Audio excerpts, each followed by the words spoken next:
So, you might have seen the headline, Nnamdi Kanu says, "I will not bow down for anyone," against November 5th court appearance. Well, what's really happening behind that bold statement? Let's break it down in simple, clear terms. First off, who is Nnamdi Kanu? He is the leader of the movement known as Indigenous People of Biafra, IPOB, a separatist organization in Nigeria. He holds British citizenship and has been at the center of several high-profile legal battles and charges of terrorism. Now to the latest. Kanu has stated unequivocally that he will not bow down for anyone ahead of his scheduled court appearance around November 5th. This combative tone is not surprising given previous developments in his case. For instance, the court recently adjourned his case because of the defense team's issues and because Kanu claimed he hadn't had access to his full legal file. Let's unpack why this is significant. Legal stance. Kanu is basically saying that he will not concede or submit under pressure.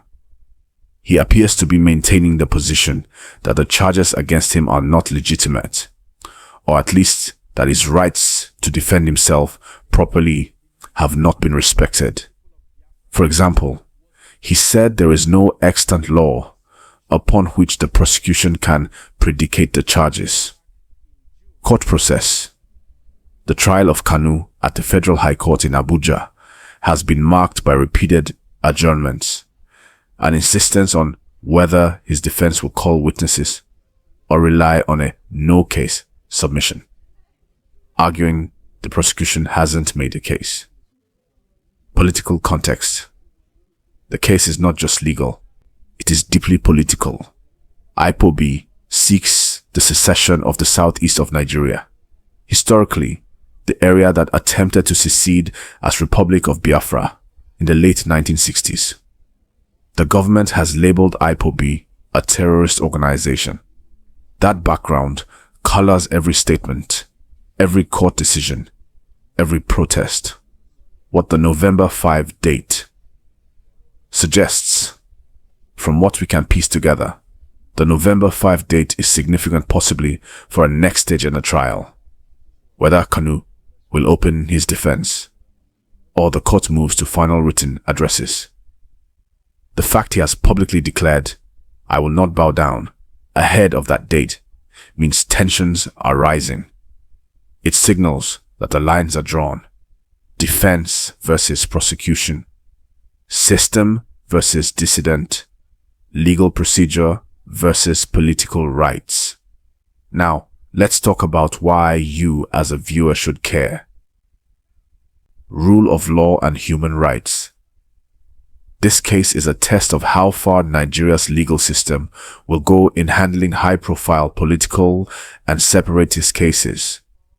If a defendant says he cannot get his file, is that fair? If the prosecution says they have enough evidence, is that complete? These are not just legal technicalities. They impact public trust, national unity, and stability. The eastern region of Nigeria has long felt marginalized, and the fact a figure like Kanu is so prominent shows how big these feelings are. How the case is managed may influence how other groups perceive the federal government and its institutions.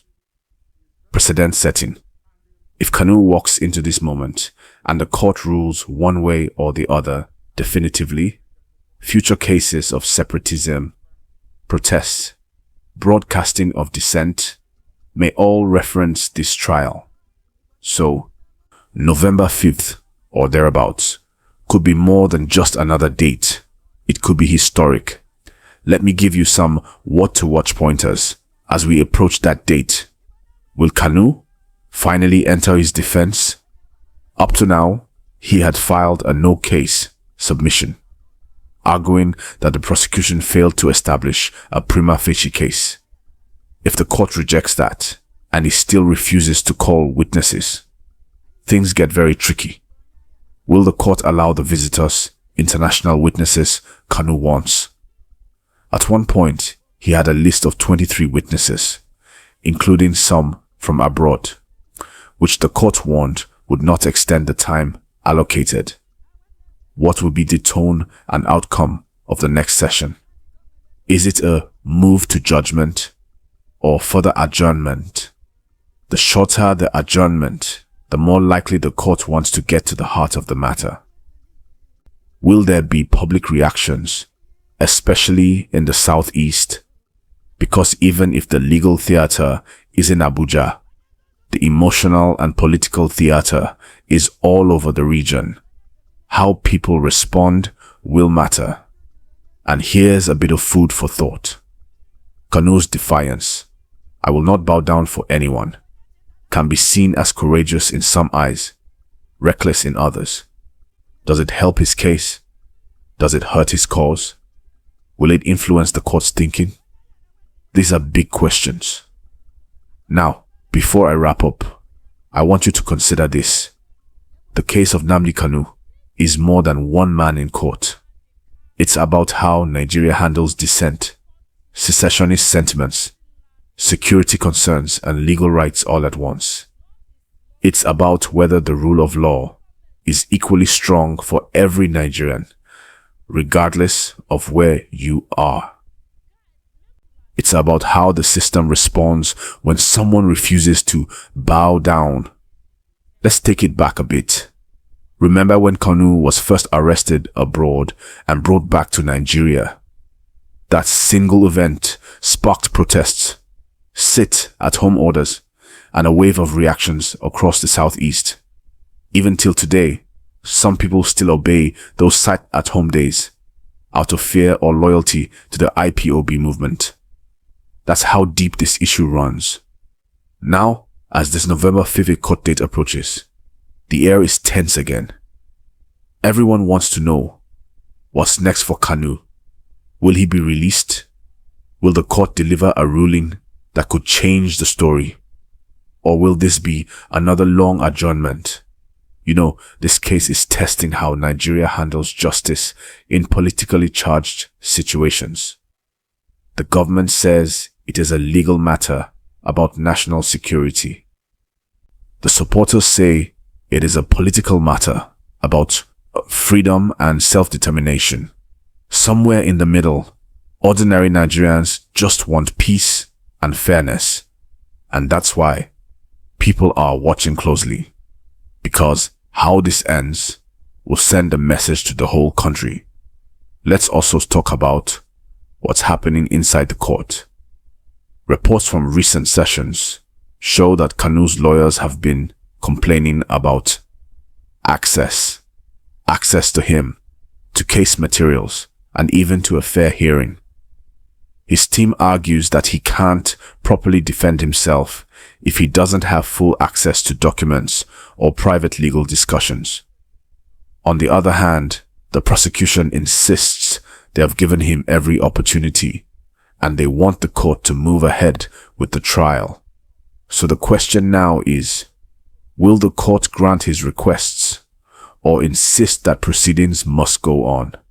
Because, if you remember, this trial has been delayed many times since 2021, and each time it happens, the political temperature rises again. People start speculating, protests start building, and everyone becomes anxious. Now, about that bold statement, "I will not bow down for anyone." It can be read in different ways. For his supporters, it's a sign of strength. It shows that he won't surrender, that he's still standing firm for what he believes in. But for the government and critics, it could sound like defiance, a refusal to cooperate with lawful authority. So you see, one line can mean two different things depending on where you're standing. Let's also remember that this case is not happening in isolation. Across Nigeria, people are raising questions about fairness, about justice, and about the rights of every citizen. From the north to the south, many Nigerians want a system that treats everyone equally, whether you're powerful or not. That's why this case touches so many nerves. It represents a bigger issue about governance, security, and unity. And as the date draws closer, everyone's eyes are on Abuja. You can almost feel the anticipation. People want to know, will there be a major ruling? Will the court make a bold move? Will Nnamdi Kanu get bail? Or will he remain in detention? Now, while we're watching this, it's important to think about peace. No matter what side you're on, violence or unrest won't solve this. The real solution lies in dialogue, justice, and transparency. We need a country where people can express their opinions without fear, but also a system that protects law and order.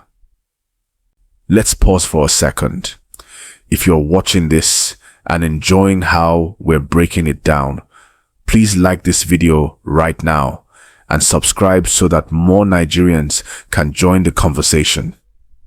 We bring you updates in a calm, clear way. No noise, no bias, just facts and sense. Alright, let's continue.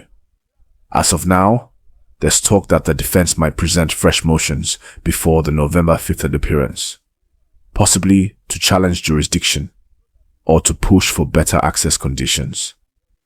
The legal team seems prepared to take the matter to the appeal court if things don't go their way. That means we might still be in for a long legal journey.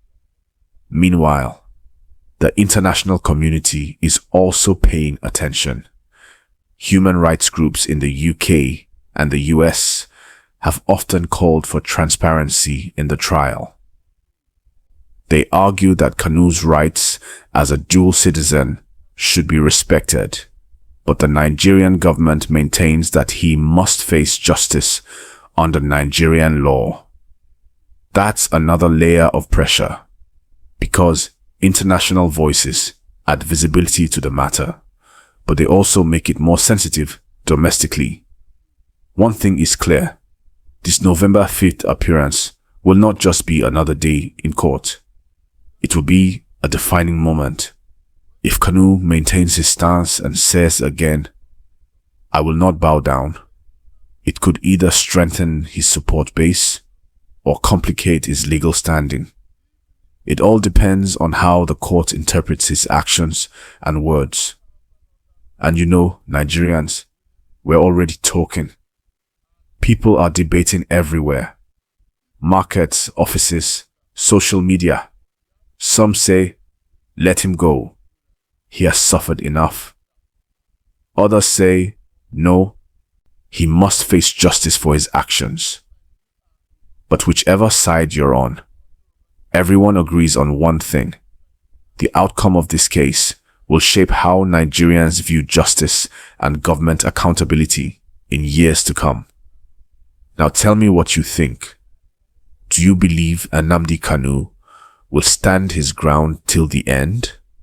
Or do you think he will soften his tone as the case goes on? Drop your opinion in the comment section. I'll be reading them myself.